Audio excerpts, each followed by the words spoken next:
بسم الله الرحمن الرحيم. ويل للمطففين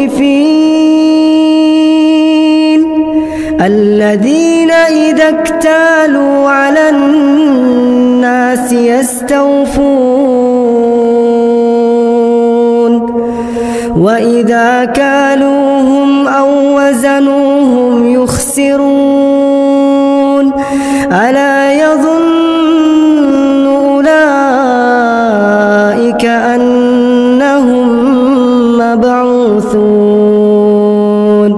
ليوم عظيم يوم يقوم الناس لرب العالمين.